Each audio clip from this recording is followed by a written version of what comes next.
नमस्कार, आप देख रहे हैं इलेक्शन कैफे। मैं हूं पूर्णेंदु शुक्ल और आज हम बात करेंगे जो पहला चरण है कि उसकी अधिसूचना स्टार्ट हो गई है। आज से नामांकन की प्रक्रिया शुरू हो गई है, लेकिन अभी भी तमाम पार्टियों ने अपने टिकट का खुलासा नहीं किया है। जैसे पहले चरण की एक सीट है पीलीभीत, तो वरुण गांधी वहां से बीजेपी के एमपी हैं, लेकिन उन पर संशय फंसा हुआ है। ऐसे हम तमाम सीटों की बात करेंगे, तमाम ऐसे बड़े नेताओं की बात करेंगे जिनका टिकट बीजेपी या कांग्रेस की तरफ से कंफर्म नहीं हुआ है। तो इस मुद्दे पर बात करने के लिए हमारे साथ हमारे वरिष्ठ सहयोगी मनोरंजन भारती बाबा विचित्र सर हैं और सुमित अवस्थी सर हैं। बाबा, मेरा पहला सवाल आपसे है कि जो सबसे ज़्यादा एक चर्चा हो रही है, एक तो अमेठी रायबरेली, उसका सस्पेंस अभी तक बना हुआ है, और सबसे ज़्यादा चर्चा मीडिया में और दूसरे लोगों में एक वरुण गांधी की हो रही है। पहले चरण यूपी का 7 चरणों में चुनाव है, लेकिन पीलीभीत तो पहले चरण की सीट है, अभी तक खुलासा नहीं हुआ है।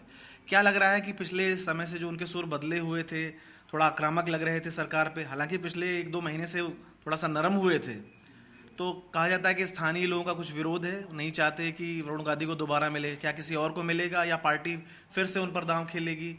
और बाबा, आप मैं भी जानना चाहूंगा कि अमेठी रायबरेली का सस्पेंस इतना क्यों बना के रखती है कांग्रेस, उसकी क्या वजह है? देखिए, वरुण गांधी से शुरू करते हैं। निश्चित रूप से वरुण गांधी थोड़े गर्म थोड़े नरम उनके रिश्ते रहे हैं, और दोनों माँ और बेटा दोनों बीजेपी से सांसद लगातार रहे हैं, कभी सीट बदल के या फिर पीलीभीत से और अभी सुल्तानपुर से। ये 2 सीटें दूसरे गांधी परिवार के पास हैं, इधर भी जो है भी गांधी परिवार, उधर भी गांधी परिवार। तो पीलीभीत सीट की घोषणा नहीं की गई है।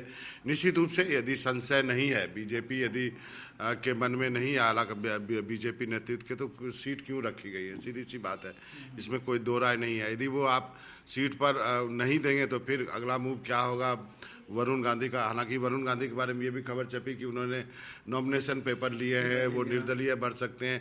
हालांकि हमारे सहयोगी अखिलेश बता रहे थे कि नहीं, ऐसी कोई बात नहीं है, तो वो भी वरुण गांधी भी इंतजार कर रहे हैं। तो अभी तो अब अगले 24 घंटे तो उनको इंतजार करना ही पड़ेगा। दूसरी बात आपने गांधी परिवार की कही, तो मैं एक चीज़ आपको बता सकता हूँ, रायबरेली सीट जो है वो गांधी परिवार जरूर लड़ेगा, उस पर मेरी पक्की जानकारी है। और हालांकि अभी कुछ दिनों पहले, मतलब क्या प्रियंका गांधी? हाँ, प्रियंका गांधी लड़ेंगी। अमेठी राहुल गांधी लड़ेंगे या नहीं लड़ेंगे, इस पे अभी भी परिवार में चर्चा हो रही है। इसके पहले ये चर्चा हुई परिवार में कि यदि आप दोनों लड़ते हो और सोनिया गांधी ऑलरेडी राज्यसभा में है, तो फिर वो परिवारवाद जो मोदी जो बोलते हैं वो कितना लंबा जाएगा। लेकिन उसको दरकिनार करते हुए ये तय हुआ है कि रायबरेली जो है गांधी परिवार को लड़ना चाहिए। ये बातें मैं आपको उत्तर प्रदेश के अध्यक्ष के हवाले, उत्तर प्रदेश के जो हमारे सोर्सेज हैं उसके अनुसार कह रहे हैं, क्योंकि वहाँ पे ये कहा गया कि भाई कोई कांग्रेस का उम्मीदवार तो प्रधानमंत्री के खिलाफ भी लड़ता है ना, सही बात है, उसको मालूम है हारेगा, फिर भी वो लड़ता है कि नहीं लड़ता है। अब उनका कहना है यदि हम इतनी बार लड़ रहे हैं, यदि अजय राय लगातार प्रधानमंत्री के खिलाफ लड़ रहे हैं, यदि उन्होंने 20,000 वोट भी कम कर दिए प्रधानमंत्री की, तो वो तो कहेंगे ना कि देखो मैंने 20,000 वोट कम कर दिए। तो आप वो एक अलग अलग नज़रिए से सोचने की बात है। इसलिए इस बात की काफ़ी चर्चा परिवार में हुई है। जो परिवार के नज़दीक के लोग हैं उन लोगों ने भी गांधी परिवार को कहा कि आप भागिए मत रायबरेली की सीट से। ये नहीं होना चाहिए कि सोनिया गांधी राज्यसभा चलेंगी तो ये सीट जो है गांधी परिवार ने बीजेपी को गिफ्ट कर दिया। तो ये कहा गया है कि वहाँ से तो गांधी परिवार लड़ेगा, और जानकारी के अनुसार बूथ लेवल कमेटी को कह दिया गया है कि आप तैयारी शुरू कर दीजिए।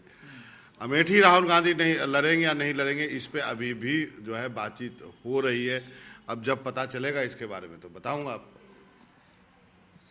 जी, 2 चीज़ें आपने, 2 सवाल पूछे, पीलीभीत और अमेठी रायबरेली, और तीनों में गांधी कॉमन है और तीनों कजिन है आपस में, वरुण, राहुल, प्रियंका। तो मेरी आदत है कि कुछ ना कुछ सिरों को जोड़ता हूं मैं कहीं ना कहीं से तो वरुण गांधी के बारे में हाँ, मैंने कल ऑन एयर भी बोला, वो टीवी पे भी बोला कि बीजेपी के पास राम तो थे ही थे, सीता और गीता भी आ गई हैं झारखंड में।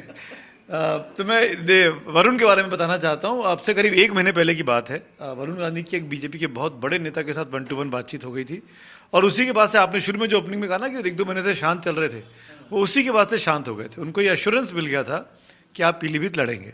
पर आपको शांति बना के रखनी पड़ेगी। अब ये जो न्यूसेंस क्रिएट करते हैं, ट्वीट करना, फेसबुक पोस्ट डालना, इसको बंद करिए। और वरुण ने उसके पहले ही बंद कर दिया था, और जब मीटिंग हो गई तो उसके बाद तो बिल्कुल ही बंद कर दिया। तो ये मैंने किसी प्रोग्राम में कहा था, शायद अपने ही प्रोग्राम में कहा था या कहीं मैंने कहा था कि वरुण गांधी को बीजेपी टिकट देने का मन बना रही है। पर अब मैं आपको एक नया अपडेट देता हूँ, क्योंकि जब तक घोषित नहीं होता है तब तक मुश्किल है। यूपी बीजेपी और खासकर पीलीभीत बीजेपी की जो स्थानीय यूनिट है उसने हाथ खड़े कर दिए। उसने कहा अगर वरुण जी को टिकट मिला तो हम लोग उनके लिए काम नहीं कर पाएंगे, क्योंकि बीते 5 साल में हमारा उनके साथ कोई रेपो नहीं रहा है, और ऐसे में जाके उनके साथ काम करना, उनके लिए कैंपेन करना बहुत मुश्किल हो जाएगा। तो ज़मीन पे काम कौन करेगा भाई? 12-15 लाख की कॉन्स्टिट्यूंसी है, 12-15 लाख नहीं तो कम से कम 5-7 लाख घरों तक आपको पहुंचना पड़ता है, तब आप चुनाव जीत पाते हैं। और इस बार जब कांग्रेस और सपा मिलकर चुनाव लड़ रहे हैं, ऐसे में मुश्किल हो जाएगी। तो स्थानीय यूनिट से रिजेंटमेंट आया है। स्टेट लेवल की जो लीडरशिप है बीजेपी की, जो यूपी की लीडरशिप है, वो भी नहीं चाहती कि वरुण गांधी को मिले, क्योंकि वरुण गांधी ने अधिकतर जो बातें लिखी हैं अपने पोस्ट पे वो स्टेट यूनिट के खिलाफ लिखी हैं, केंद्र के खिलाफ कम लिखी हैं। तो वो वहां पर भी रिजेंटमेंट है। तो 2 लेवल पर वरुण के लिए रिजेंटमेंट आ गया, इसीलिए वरुण की सीट का नॉमिनेशन अनाउंसमेंट अब तक नहीं हो पाया। ये ताज़ा जानकारी है। अब मुझे जो लगता है इस जानकारी के बाद कि वह मुश्किल है, बीजेपी के लिए वरुण गांधी को रिपीट करना शायद मुश्किल हो जाएगा। हो सकता है कि वरुण गांधी या तो इंडिपेंडेंट लगे और सपा और कांग्रेस उनको सपोर्ट करे, या वो सपा अगर चाहेगी को टिकट देना, जो कि मुझे मुश्किल लगता है। अखिलेश यादव नहीं चाहेंगे कि कोई गांधी उनकी पार्टी में आए, वो यादवों की पार्टी बन के रहना चाहेंगे, वो गांधी के साथ जुड़ना नहीं चाहेंगे। सपोर्ट कर देंगे आउटसाइड से, लेकिन पार्टी में इंक्लूड करेंगे आई डाउट। लेट्स सी, राजनीति में कुछ भी हो सकता है, किसी को आप ब्लैंकेट नहीं कर सकते हैं। Everything is grey here, nothing is black, nothing is white. Amethi Raebareli की बात रही, मेरी अपनी राय है कि गांधी परिवार को यूपी में जरूर लड़ना चाहिए। चुनाव में 20 आदमी खड़े होते हैं, एक जीतता है, 19 हारते हैं। तो आप अगर नहीं लड़ेंगे यूपी की पार्टी होके, तो आप गलत प्रेसिडेंट स्थापित करेंगे। फिर आप किस मुंह से अशोक गहलोत को बोलेंगे, किस मुंह से दिग्विजय सिंह को बोलेंगे, किस मुंह से कमलनाथ को बोलेंगे, किस मुंह से आप और बड़े नेताओं को बोलेंगे कि चुनाव लड़िए, जब आप खुद ही नहीं लड़ रहे हैं। तो लड़ते हो तो दिखना पड़ेगा। गिरते हैं शहसवारी मैदान जंग में, और जब आप जो चलेगा ही नहीं तो कहाँ से लड़ेगा। तो सुमित, इसका मतलब एक और गांधी तैयार हो रहा है, उसको एक सीट कहीं और कांग्रेस यदि चाहे, यदि ये पूरे भाई बहन मिलकर डिसाइड करें तो एक और सीट यदि सुल्तानपुर हो जाए, अमेठी ही हो जाए, यदि राहुल बोले नहीं मैं 2 जगह से नहीं लड़ूंगा, तो इसकी भी पॉसिबिलिटी हो सकती है। बिल्कुल हो सकती है, बिल्कुल हो सकती है। लेकिन ये फैमिली का मामला इतना क्रिटिकली फंसा हुआ है ना ये, क्योंकि ना मेनका जी को भी टिकट मिलने की संभावना ना के बराबर है। तो माँ और बेटे दोनों पर बीजेपी की तरफ से काफी ज्यादा मुश्किल है। ऐसे में अगर बेटा झुकेगा इस तरफ, और हमको पता है कि मेनका जी के संबंध कैसे हैं इस गांधी परिवार के साथ, कितनी खटास के साथ रिश्ते टूटे थे, तो वहां पर वो दिक्कत आ जाती है। तो उस पारिवारिक चीज पर हम लोग कोई भी कमेंट कर सकते हैं और समझ भी नहीं सकते कि क्या अंदर की केमिस्ट्री है, क्या अंदर की। हाँ, तो वो जो भी होगा देखा जाएगा। लेकिन एक चीज और, राहुल गांधी के बारे में, राहुल गांधी को मुझे लगता है कि अमेठी लड़ेंगे। मुझे लगता है, मेरे पास कोई जानकारी नहीं है, इक्का दुक्का जो पत्रकारों से बात करता हूँ, मित्रों से बात करता हूँ, उनसे मुझे लगता है कि राहुल गांधी को अमेठी लड़ना चाहिए। राहुल गांधी ने ही अमेठी अपनी मर्जी से छोड़ी थी कि भाई चुनाव हार गए तो उन्होंने वायनाड चलेगा, उसके बाद अमेठी लौटे नहीं। पर ये मौका है राहुल गांधी को अपने आप को दोबारा अमेठी के साथ स्थापित करने का। क्या होगा क्या नहीं पता, मुझे नहीं पता। पर जिस तरीके से कैंपेन चलता है सोशल मीडिया पे उनके खिलाफ कि भाग गए, डर गए, नहीं लड़ रहे हैं, ऐसा वैसा, उस परिस्थिति को तोड़ने के लिए, क्योंकि वो लड़ते हुए दिख रहे हैं। एक आदमी है जो लगातार इस रिजीम से लड़ रहा है, वो राहुल गांधी है। चाहे वो सेल्फ गोल रोज करते हो, जैसे उन्होंने वो जो शक्ति वाला बयान दिया वो सेल्फ गोल था। वो उन्होंने हिंदू धर्म में एक शब्द है सेल्फ शक्ति, अरे हिंदी भाषा में एक शब्द होता है शक्ति, हिंदू धर्म में शब्द थोड़ी होता है। धर्म में शब्द कैसे हो सकते हैं? हिंदू धर्म में जब शक्ति कहते हैं तो तुरंत वो दुर्गा से जुड़ जाता है। हाँ बिल्कुल, हिंदू धर्म में शक्ति का होता है दुर्गा, और वो शक्ति किसी और चीज की बात, पावर की बात कर रहे थे वो। तो यहाँ पर एक सवाल ये उठता है, तो आपके पास 2 कन्फर्मेशन हो गए। एक सुमित ने कहा कि उनको लगता है कि उनको नहीं मैंने लगता है, मैंने वो बिना बातचीत के आधार पे वो थोड़ी कर रहे हैं, है लगा हुआ कन्फर्मेशन है। तो उनको अपने जो 2, 4, 10, 25 लोगों से बात करते हैं, नहीं उनको लगता है कि राहुल गांधी अमेठी लड़ सकते हैं। उनका जो फीडबैक है, मेरा फीडबैक है कि एक और जो प्रियंका है वो रायबरेली जो है लड़ेंगी, ये मेरा फीडबैक है। तो आपके सवाल का जवाब हो गया कि दोनों गांधी रायबरेली अमेठी लड़ सकते हैं। और दोनों सीटों पे चुनाव ना आखिरी के 5-6 फेज में है, तो कोई जल्दी नहीं है। और यूपी अभी है भी नहीं, आज भी जो सीईसी हो रही है यूपी में कुछ कोई नहीं है। और यूपी का जो यूनिट है ना कांग्रेस का, वो गांधी परिवार पे इसी तरह दबाव बना रहा है जैसे हम आप तीन और अभी विजित जी बनाएंगे, 4 लोग दबाव बना रहे कि लड़ना चाहिए, तो वो लड़ने वाली बात यूपी यूनिट भी गांधी को समझा रहा है। तो बस सवाल तो वही है, ओपनिंग कमेंट आपका उसी पे चाहिए होगा। जो प्रभारी हैं प्रियंका गांधी यूपी की, और उनके ही लीडरशिप में अब नहीं है, ठीक है, उनकी लीडरशिप में 2022 का चुनाव हुआ, एक कैंपेन या उनकी लड़की हूँ लड़ सकती हूँ, तो बहुत खराब प्रदर्शन मुझे लगता है कि पूरे ऐतिहासिक तौर पे अगर सारे चुनाव देखें तो कांग्रेस का सबसे खराब प्रदर्शन था। वोटों के लिहाज से सीटें महज 2 आई। तो क्या वो भी एक वजह होगी कि कांग्रेस को लग रहा है कि इस बार यूपी में हमारे लिए बहुत कुछ खास उस ढंग का है नहीं, इसलिए कहीं डर रहे हैं, इसलिए नाम का खुलासा नहीं कर रहे हैं, मिस्ट्री बना के रख रहे हैं, या कुछ लास्ट मोमेंट पे आकर के वो चौंकाना चाहते हैं बीजेपी को, वैसा कुछ? एक तो आपने कहा 2022 में पीलीभीत के बारे में भी बिल्कुल 2022 में कांग्रेस का प्रदर्शन बहुत खराब रहा। कांग्रेस का प्रदर्शन उतना खराब नहीं रहा। आपको लगेगा कि अब इससे खराब क्या होगा कि आप एक या दो विधायक सिर्फ आपके जो जीतते हैं। फिर भी मैं कह रहा हूं कि फिर भी उतना खराब नहीं रहा जितना खराब प्रदर्शन कांग्रेस पार्टी के नेतृत्व का 2022 के चुनाव के बाद उत्तर प्रदेश के रवैये को लेकर रहा।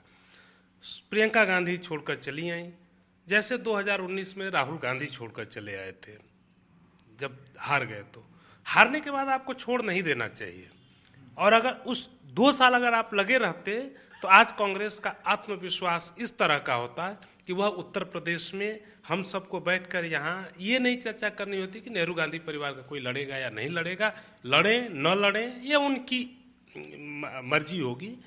दूसरी बात कि एक बात मैं बाबा से सहमत नहीं होऊंगा कि उनको क्यों लड़ना चाहिए नहीं लड़ना चाहिए। कांग्रेस पार्टी है, वो लोग वहाँ लगातार लड़ते रहे हैं, उनको राहुल गांधी को वहां लड़ने का नैतिक अधिकार तो उन्होंने उसी दिन खो दिया था। नैतिक अधिकार कर रहे हैं, चुनाव है, कोई भी हम कभी किसी क्षेत्र पर नहीं गए हैं, वहां जाके लड़ सकते हैं। कि आप 5 साल में 5 बार भी वहां नहीं पहुंचे, तो इसलिए ये कोई इसलिए कि वहां के लोगों ने आपको हरा दिया। लोकतंत्र में जनता सर्वोपरि है, वो हराती ही है, वो कोई बड़ी बात नहीं है। तीसरी तो इसलिए राहुल गांधी वहां लड़ेंगे कि नहीं लड़ेंगे, और रायबरेली से प्रियंका गांधी लड़ेंगी कि नहीं लड़ेंगी, ये अभी सवाल है। तो उस सवाल को छोड़ देते हैं, जब आएगा तब देखा जाएगा। अब लोगों में भी उस तरह का रोमांच नेहरू गांधी परिवार को लेकर के नहीं है, जैसे कि एक समय में था, इवन सोनिया गांधी तक था कि जब सोनिया गांधी कांग्रेस की अध्यक्ष बन रही हैं, या सोनिया गांधी जब 1998 में अचानक हुआ कि मैं प्रचार करने के लिए आ रही हूँ, तो अखबारों में एकदम, मतलब हमको याद है कि एक मैगजीन ने लिखा यही, लो मैं आ गई, बस इतना ही लिखा, मतलब उस तरह का मोमेंट। आज वो नेहरू गांधी परिवार को लेकर के नहीं है। अब आ रहा है कि क्या वरुण गांधी, चूंकि वो भी गांधी हैं, रक्त का मामला है, एक ही खून है, क्या उनको कांग्रेस अमेठी या रायबरेली में कहीं से लड़ा सकती है? मुझे लगता है नहीं लड़ाएगी, क्योंकि हम रिश्तों की इस भावुकता को हम लोग यहाँ बात कर रहे हैं, राजनीति ऐसी भावुकता को नहीं मानती है। अगर मानती तो दोनों सगे भाइयों के रिश्तों में उतनी खराबी नहीं आती। 2 भाइयों के रिश्तों में इतनी खराबी गांव में आ जाए तो लोग कहते हैं कि कितने नालायक बच्चे हैं, लेकिन राजनीति में यदि खराबी आ जाती है तो भी लोग नहीं बोलते हैं, बोलते हैं राजनीति का खेल है। लेकिन वो राजनीति का खेल दोनों परिवारों में इतना खराब रहा है कि 1980 में मेनका गांधी ने इंदिरा गांधी का घर छोड़ा था, और 44 साल हो गए। 44 साल में कभी भी संबंध बहुत अच्छे नहीं हुए। प्रियंका गांधी और वरुण गांधी में बातचीत हो जाती है, वो दूसरी बात है, कभी कभार वो बातचीत होना चचा जात भाइयों में हो जाती है, बहनों में हो जाती है, वो है।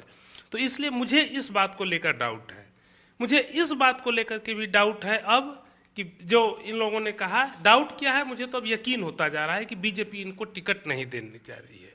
इसलिए नहीं देने जा रही है कि ये दोनों माँ बेटा मोदी परिवार के सदस्य नहीं हैं, क्योंकि सारे बीजेपी के नेताओं ने अपने एक्स पर लिख दिया मोदी का परिवार, इन दोनों लोगों ने मोदी का परिवार नहीं लिखा है।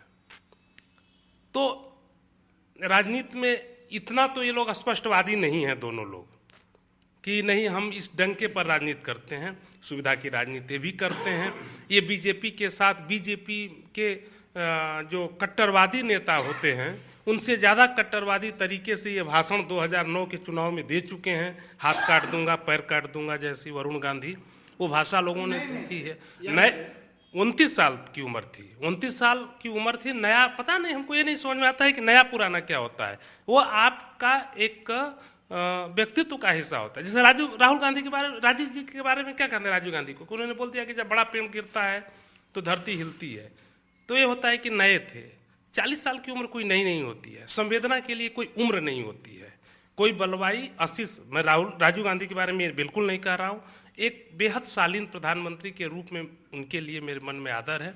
बावजूद इसके मैं कहूँगा कि वो बहुत ही असंवेदनशील बयान था, बावजूद इसके कि उनकी माता की हत्या हुई थी। क्योंकि वो एक बेटे का बयान नहीं हो सकता था, उस समय एक बेटे से ज़्यादा वो भारत के प्रधानमंत्री थे। विषयांतर न हो इसलिए मैं इसी पर हूँ कि वरुण गांधी और मेनका गांधी, चूँकि मोदी का परिवार जो अपने एक्स में नहीं जोड़े हैं दोनों लोगों ने, ये बताता है कि इन लोगों को भी स्पष्ट है कि इन लोगों को टिकट नहीं मिल रहा है। और हमको ये लग रहा है कि जो निर्दलीय वाली बात है, ये निर्दलीय वाली बात ज़्यादा प्रासंगिक या ज़्यादा सही साबित हो सकती है कि निर्दलीय ही हो सकता है मेनका चुनाव न भी लड़ें और वरुण लड़ें तो निर्दलीय लड़ें, और कांग्रेस हो सकता है कि और ये अखिलेश यादव उनको सपोर्ट कर दें, ये हो सकता है। बीजेपी के लेकिन वरुण गांधी से ज़्यादा अब महत्वपूर्ण है कि 4 या 5 सीटें उनका क्या होगा। अमेठी, रायबरेली, सुल्तानपुर है ना, हाँ, सुल्तानपुर सुल्तानपुर और पीलीभीत तो दूर है, लेकिन हाँ बहुत दूर है, वो तो तराई में चला गया है। लेकिन इन सीटों पर क्या होगा, क्योंकि ये सीटें नेहरू गांधी परिवार के अलग अलग वृक्ष शाखाओं के पास पड़ी हुई हैं। तो इन सीटों पर इस बार हमें लगता है कि बीजेपी की अब ये कोशिश होगी कि पिछली बार तो उसने 4 में से 3 जीती थी, क्योंकि सुल्तानपुर, अमेठी और पीलीभीत तीनों जीत ली थी। उसकी कोशिश होगी कि वो चारों जीत ले। तो इसीलिए कांग्रेस के सामने चुनौती एक बार फिर हार जाने की नहीं है। कांग्रेस के साथ सबसे बड़ी चुनौती ये है कि कांग्रेस ने उन क्षेत्रों पर जितना जोर देना चाहिए था हारने के बावजूद वो नहीं दी। इसलिए अगर वो जीत जाएगी तब तो बहुत उसके लिए अच्छी हो जाएगी, लेकिन हार जाएगी तो फिर उत्तर प्रदेश में कांग्रेस के लिए जो थोड़ी बहुत बची हुई है वो स्थिति भी और खराब हो जाएगी। मैं एक चीज़ और बोलना चाहूँगा। मैं भी एक चीज़ बोलता हूँ। इन्होंने ढेर सारे वक्तव्यों का जिक्र किया, तो मौजूदा प्रधानमंत्री के भी ढेर सारे वक्तव्य हैं, चाहे चुनाव के समय ममता बनर्जी के लिए दिया गया हो या राज्यसभा में रेणुका चौधरी के लिए भी दिया गया हो। तो वो होता है कभी कभी, पता नहीं आदमी किस इसमें बोल। शशि थरूर के लिए भी 50 करोड़ गर्लफ्रेंड वाला भी बयान। मैं विषयांतर नहीं करूंगा। आप लोग क्योंकि आज कांग्रेस के बारे में बात कर रहे हैं, लिस्ट के बारे में नहीं, लिस्ट के बारे में बात कर रहे हैं। आपने स्पेसिफिकली राहुल गांधी अमेठी से शुरू किया। एक इम्पॉर्टेंट डेवलपमेंट हुआ है आज, क्योंकि हम लोग वो इम्पोर्टेंट इसलिए है कि कांग्रेस में भी भारतीय जनता पार्टी में सेंधमारी शुरू कर दी है। ये भी आपकी चर्चा का विषय होना चाहिए आज। लाल सिंह कांग्रेस के जो सांसद रहे 2 बार के, 4 और 9 में, वो भाजपा चले गए थे और उनको 19 में टिकट नहीं मिला। वो आज वापस कांग्रेस लौट आए। उन्होंने अपना जो पूरा धड़ा था, क्या नाम से उन्होंने बनाया था, वो पूरा का पूरा मर्ज कर दिया कांग्रेस पार्टी में। रंजीत रंजन के हस्बैंड पप्पू यादव, जो बड़े नेता हैं विधायक कांग्रेस के बिहार के, उन्होंने अपनी पार्टी जन अधिकार पार्टी जाप जो थी वो कांग्रेस में मर्ज कर ली। वो कांग्रेस के टिकट पर लोकसभा का चुनाव लड़ने वाले हैं। और कोई बड़ी बात नहीं, मधेपुरा या सुपौल या किसी एक पूर्णिया का नाम भी चल रहा है। रंजीत रंजन कांग्रेस की ताकतवर और बड़ी अच्छी नेता है। अब राज्यसभा चली गई है, वो सीट भी खाली है छत्तीसगढ़ से। तीसरी चीज, कांग्रेस पार्टी में आज एक और मर्जर हुआ। 2 और नेता आए। एक बीजेपी के झारखंड के विधायक को, जैसे कल उन्होंने सीता सोरेन को इनसे छीना, तो वो बीजेपी के सिटिंग विधायक को आज कांग्रेस ने शामिल कराया। आज सुबह मैं नाम बोल रहा हूँ, सुबह प्रेस कॉन्फ्रेंस होती जिसमें उनके प्रभारी जो हैं कश्मीर के नेता मीर साहब मौजूद थे, पवन खेड़ा के सामने। एक और दानिश अली बसपा के सांसद रहे जो रोड उनके भारत न्याय यात्रा में शामिल हुए, वो आज कांग्रेस में औपचारिक तौर पर शामिल हो गए। तो कांग्रेस पार्टी में आज 4 शामिल हुए और 4 में से 2 ऐसे थे जो कांग्रेस में लौट के आ रहे हैं या कांग्रेस से जुड़े रहे, लाल सिंह और पप्पू यादव।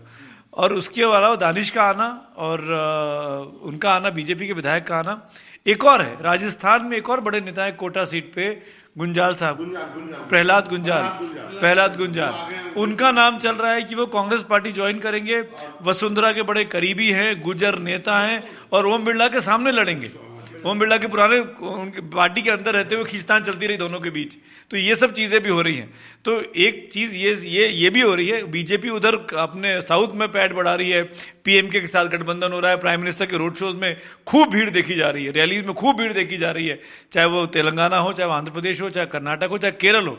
लेकिन कांग्रेस ने इधर छोटा छोटा करके अपना कुनबा बढ़ाने की कोशिश की है। तो इस पर भी एक चीज और इसी में, वरुण गांधी के खिलाफ जो खबर है कि जितिन प्रसाद को बीजेपी लड़ा सकती है पीलीभीत से, तो यानी वहां पर भी अब देखिए कि एक सोनिया गांधी वर्सेस जितिन प्रसाद है। हाँ जितेंद्र प्रसाद जो था। जी बिल्कुल। लेकिन जो विचित्र सर ने ये कहा ना कि इन दो लोगों ने मोदी का परिवार नहीं लिखा अपने एक्स बायो में, तो ये इशारा है कि बीजेपी इसकी वजह से शायद टिकट ना दे। लेकिन टिकट नहीं देने वाली है, इसलिए इन्होंने नहीं लिखा। अब हम उन नेताओं की बात करते हैं, हम पूछते हैं कि उनका क्या होगा जिन्होंने मोदी का परिवार बड़े बड़े अक्षरों में लिखा हुआ है। गाजियाबाद से आपके सांसद जनरल वीके सिंह साहब, उनका क्या होगा? इलाहाबाद की सांसद रीता जोशी जी, उनका क्या होगा? ब्रजभूषण शरद सिंह जी, उन्होंने भी बड़े बड़े अक्षरों में लिखा हुआ है, उनका क्या होगा? और 8 बार के सांसद संतोष गंगवार, उनका क्या होगा? बाबा कोई टिप्पणी? सबका टिकट खतरे में है। मैं आपको बस एक चीज ऐड कर दूं, मेरी जानकारी ये है कि जनरल वीके सिंह का तो पिछली बार भी मामला फंसा हुआ था। वो तो चूंकि बालाकोट स्ट्राइक और उसके बाद जिस तरह से माहौल बदल गया था, ऐसे में एक army general, retired army general का टिकट काटना बीजेपी के लिए मुश्किल होता, वरना पिछली बार ही थोड़ा उनके ऊपर सवाल थे। देखिए, जो वीके सिंह के बदले किसी राजपूत को ही लाया जाएगा, क्योंकि 80 गांव है वहां राजपूत के, समझे? वो हमेशा से वो सीट है। दूसरा आपने क्या नाम लिया? ब्रिजभूषण, उनके बेटा को टिकट देने की बात चल रही है। गंगवार साहब बहुत बूढ़े हो गए हैं, वहां से कोई नया चेहरा लाएगी बीजेपी। और किसका नाम था? रीता जोशी भगोना, उनका भी टिकट मुझे नहीं लगता। समाजवादी पार्टी के साथ सारी चीजें कर ली थी जो 2022 लोकसभा चुनाव, विधानसभा चुनाव के समय में। देखिए, यही नहीं, कई सीट और भी फंसे हैं। बलिया फंसा हुआ है, बलिया में वीरेंद्र मस्त को टिकट देगी बीजेपी की, नहीं देगी, ये क्लियर नहीं है। नीरज शेखर का कितना टिकट बाकी है? नीरज शेखर का 2014-2020 अभी 4 तो लड़ा जा सकता है क्या? लड़ा सकती है क्योंकि चंद्रशेखर साहब की सीट रही है बलिया। तो ये नीरज शेखर तो बलिया खूब घूम रहे थे इधर, तो हो सकता है कि उनको टिकट दे, लेकिन अभी क्लियर नहीं है कि किसको देगी। क्योंकि पिछली बार वीरेंद्र मस्त भी वहाँ मुश्किल से 15,000 के अंदर ही जीते थे। जैसे चंदौली सीट में भी महेंद्र नाथ पांडे, ये भी 10-12 हजार वोट से ही जीते थे, लेकिन फिर भी उनको दे दिया वहाँ पे। और चंदौली सीट ये बताऊं कि इस बार कठिन है। इस बार क्यों कठिन है कि समाजवादी पार्टी ने वहाँ एक मजबूत उम्मीदवार खड़ा कर दिया, एक ठाकुर कैंडिडेट जो प्रदेश में मंत्री थे, विधायक थे। और चंदौली में ठाकुरों का प्रभाव ठीक है, और चंदौली में ठाकुर और यादव दोनों सर अच्छी खासी तादाद में हैं। पूरी जानकारी उसी इलाके से आते हैं ना, गुलवांकुल जमीन में घुसे हुए हैं, पूरी सब कुछ पता है। मुझे एक सवाल क्या पूछ रहे हैं आप? ये अच्छा, ये जो लोग जिन्होंने मोदी का परिवार लिखा और अभी तक नाम अनाउंस नहीं हुआ, ये अगर मैं पंडित होता, भविष्य वक्ता होता, तो मैं बता देता आपको। भाई, हम तो हालात के हिसाब से टिप्पणियां करते हैं, हालात और जानकारी। तो जानकारी बाबा ने जिनको टिकट नहीं, जिनको टिकट नहीं भी मिलना होगा वो भी लिख के रखे, कुछ चीजें निवेश की जाती है। हाँ, बिल्कुल ठीक बोल रहे हैं। चलिए, एक अपने दर्शकों को एक मैं वो इंटरेस्टिंग एक स्पेसिफिक सवाल पूछ लूं। महेश शर्मा साहब के टिकट पे भी बादल मंडरा रहा था मिलेगा, लेकिन उनको पहली लिस्ट में ही नाम आ गया। तो बगल की सीट बीके सिंह का में क्या दिक्कत है? दिक्कत ये है कि गाजियाबाद सीट पर, क्योंकि नोएडा गाजियाबाद लगी हुई सीटें हैं और दोनों का कल्चर भी लगभग एक जैसा है, तो एक सीट पर हमेशा से बीजेपी का ये रहा है, एक पे ब्राह्मण को लड़ाते हैं, एक पे ठाकुर को लड़ाते हैं। तो पंडित महेश शर्मा को टिकट मिल गया है, तो उस हिसाब से गाजियाबाद में किसी ठाकुर को टिकट मिलना चाहिए। General V K Singh already Thakur हैं, पर वहाँ पे 2 ठाकुर और खड़े हो गए हैं जो पार्टी की सेवा कर रहे हैं। एक अरुण सिंह है, पार्टी के महासचिव हैं यूपी से, और वो बहुत कीन है लड़ने के लिए। पिछली बार भी बहुत कीन थे, लेकिन विजय आपने कहा ना पिछली बार ही वीके सिंह जाते जाते बच गए थे बालाकोट की वजह से, तब भी अरुण सिंह, हाँ रिलेटिव भी राजनाथ सिंह के हाँ अरुण सिंह रिलेटिव भी है उनके। और दूसरा नाम है राजेश्वर सिंह का। राजेश्वर सिंह जो अभी विधायक बन गए हैं, जो ईडी के अधिकारी रहे हैं लखनऊ की किसी एक सिटी की सीट से, हाँ शायद मैं नाम नहीं भरा उनका, वो भी शुरू से ही लोकसभा लड़ना चाहते थे। उनको जब विधानसभा भी दिया जा रहा था तो उन्होंने तब भी कहा था कि मैं लोकसभा में रहना चाहता हूँ, मैं केंद्र की राजनीति में रहना चाहता हूँ बजाय प्रदेश की। पर उनको कहा गया था कि पहले आप विधानसभा लड़ो, जीतो तब देखते हैं। और विधानसभा ठीक ठाक वोट से वो जीत गए थे उस माहौल में 2022 में। तो उनके अंदर भी ये एस्पिरेशन है कि उनको टिकट मिले। तो अब गाजियाबाद में अगर उन्होंने किसी ठाकुर को टिकट दिया बीजेपी ने, तो उसका असर मेरठ पे पड़ेगा। मेरठ भी अनाउंस नहीं किया अभी तक, है ना।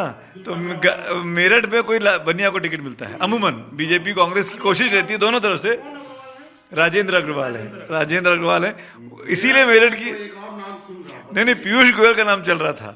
पीयूष गोयल को तो मुंबई उत्तर दे दिया तो वो वहां बच गया। तो एक वो मेरठ की सीट का मतलब गाजियाबाद का असर मेरठ पर भी पड़ने वाला है। तीनों सीटें आपस में जुड़ी हुई हैं, ग्रेटर एनसीआर का पार्ट है। तो अब बीजेपी मेरे ख्याल से कल बीजेपी की सीसी होने वाली है, परसों नरसों में साफ हो जाएगा। बीजेपी बहुत लंबा नहीं खींचती है कांग्रेस की तरीके से, बीजेपी क्लियर कर देगी पहले।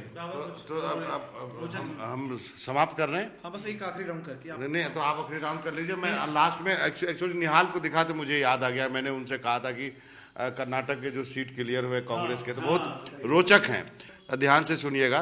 बीदर सीट है, वहां से फॉरेस्ट मिनिस्टर ईश्वर खांड्रे ने अपने बेटे के लिए टिकट मांगा है, सागर उनका, हाँ कांग्रेस की बात कर रहा है। बैंगलोर साउथ ट्रांसपोर्ट मिनिस्टर जो है रामलिंगा रेड्डी ने अपने डॉटर के लिए मांगा है, मैंने उनका क्लियर हुआ है, सौम्या रेड्डी। हाँ हम करीब मिल गया। सौम्या के पापा विधानसभा में ये बहुत कुछ वोटों से हार गई थी और रात भर उसको लेके बवाल हुआ कांग्रेस, जबकि पिछली बार ये जीती थी। अच्छा बीदर में अभी मिला नहीं है। नहीं मिल गया जो हो रहा था ना, मिनिस्टर चुनाव लड़ेंगे तो उसके बदले अपने बच्चों को कैसे लड़वा रहे हैं। बेलगाम से women and child development minister जो है अपने बेटा जो लक्ष्मी जो है हेबरकर जो है अपने बेटा मृणाल के लिए वो उनको टिकट मिलने की बात कही जा रही है। पर पीडब्ल्यूडी मिनिस्टर जो है सतीश जरकोहली उनकी डॉटर को चिकोडी सीट से, ठीक है। और एग्रीकल्चर मिनिस्टर शिवानंद पाटिल अपने डॉटर के लिए संयुक्ता के लिए बगलकोट से, गुलबर्गा से जो खड़गे साहब को दामाद को खुद नहीं लड़ रहे, उन्होंने कहा कि मेरी उम्र इतनी हो गई छोड़ दीजिए अब हमको, तो उनको। और बेंगलोर नॉर्थ से IIM Bangalore professor MV Rajeev Gowda इनको, और बेंगलोर सेंट्रल से मंसूर अली खान, इनके पिताजी जो है राज्यसभा के उपसभापति रह चुके। छोटा सा फर्क देख लीजिए, मैं मतलब कि यहाँ पर आकर के मोदी जो वंशवाद की बात करते हैं, फिर वंशवाद में मैं निकाल दूंगा। नहीं मैं दूसरी एकदम नहीं निकालिए, मैं दूसरी बात कर रहा हूँ, पहले सुन तो लीजिए कि जो वंशवाद की बात करते हैं वो वंशवाद का हमला करने का उनको ज्यादा हथियार मिल जाता है या आधार मिल जाता है। आप कांग्रेस का देखिए, अध्यक्ष मल्लिकार्जुन खड़गे हैं, उनका बेटा मंत्री है, दामाद MP का टिकट पाएंगे।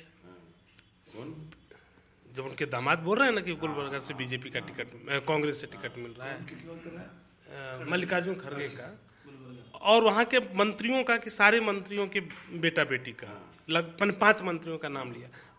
अब बीजेपी क्या करेगी, जो हम समझ, वो अपने अध्यक्ष को और उनके अध्यक्ष को खड़ा कर देगी सामने कि नड्डा के बताइए, नड्डा अपने बल पर अपनी राजनीति करें, उनके परिवार में और किसी को टिकट तो नहीं है, न बेटी को है, न बहू को है, न माँ को है। राज्य की बात की तो अब मैं महाराष्ट्र से शुरू करता हूँ फिर, ठीक है।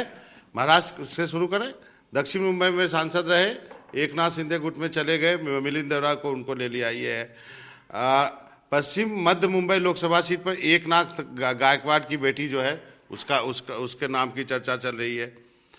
उसी तरह उत्तर पश्चिम सीट पर गजानन कीर्तिकर जो है, उनके बेटा अमोल कीर्तिकर का नाम चल रहा है। नहीं दोनों में फर्क है। अमोल कीर्तिकर को टिकट उद्धव ठाकरे देना चाह रहे हैं और गजानन कीर्तिकर हाँ, यही कह रहे हैं हाँ, कि मेरे बेटे को मेरे खिलाफ लड़ा रहा है। उत्तर मुंबई, हाँ ठीक है, वो बाप बेटा में ये स्टोरी भी आई थी अपने यहाँ, इसलिए मेरे पास है।